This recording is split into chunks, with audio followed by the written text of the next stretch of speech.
Okay, so now we're going to take this system that we've already seen here and use it to solve a specific question. So our question is, one year, if 300 people give out Reese's, 400 people give out Twizzlers, and 200 give out pretzels, how many people give out each type of candy or pretzels the next year? So we're going to set this up as a state vector. And the first entry will be the number of Reese's given out, which is 300 for this problem. Second entry will be Twizzlers given out, which is 400 for this problem. And the third entry will be the pretzels given out, which is 200. Now, you could just solve all this using arithmetic, right? It makes sense that the number of Reese's given out the next year will be 300 times 0.7, because 70% of the people that give out Reese's will give them out again the next year, plus 400 times 0.3, because 30% of the people that give out Twizzlers will give out Reese's the next year, plus 200 times 0.4, because 40% of the people that give out pretzels will give out Reese's the next year. But that's kind of tedious, it takes a while, and we can use what we've learned in linear algebra to set up the system more elegantly. So, what we're going to try to do is we're going to try to make some matrix. Then when we multiply that matrix by our state vector, we get the next state vector, or the amount of people that will give out each candy the next year.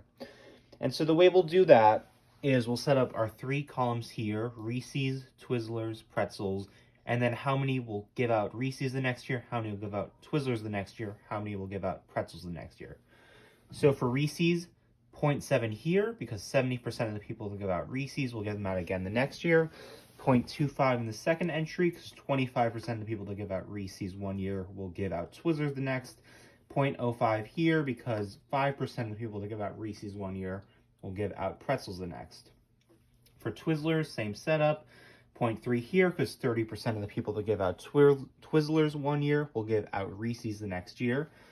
0.6 here, because 60% of the people that give out Twizzlers one year will give them out the next. And 0.1 here, because 10% of people that give out Twizzlers one year will give out pretzels the next. And same thing for pretzels here. And so what you can see is when you multiply this 3 by 3 matrix by this 3 by 1 matrix, you'll get a new 3 by 1 matrix, which will be our next state vector. So you can see here for the first entry will be 0.7 times the number of Reese's, plus 0.3 times the amount of Twizzlers, plus 0.4 times the amount of pretzels. And that's the same thing that we had here for our number of Reese's. And you can keep going through. For the second entry, it'll be 0.25 times the number of Reese's, 0.6 times the number of Twizzlers, plus 0.4 times the number of pretzels.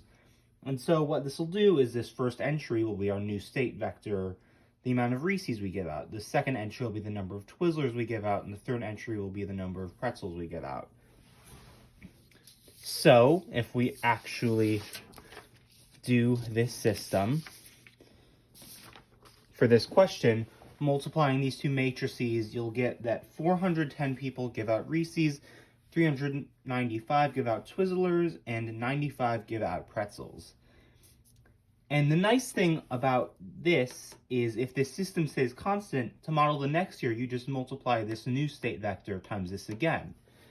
So say you wanted to find how many give out each candy the second year, you can just multiply your new state vector by this same matrix representing this whole system, and you'll get 443 people give out Reese's the next year, 378 give out Twizzlers, and 79 give out pretzels.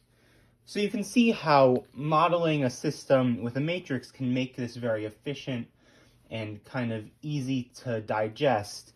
Now we're going to look at how this works if it isn't exact numbers changing, but probabilities instead.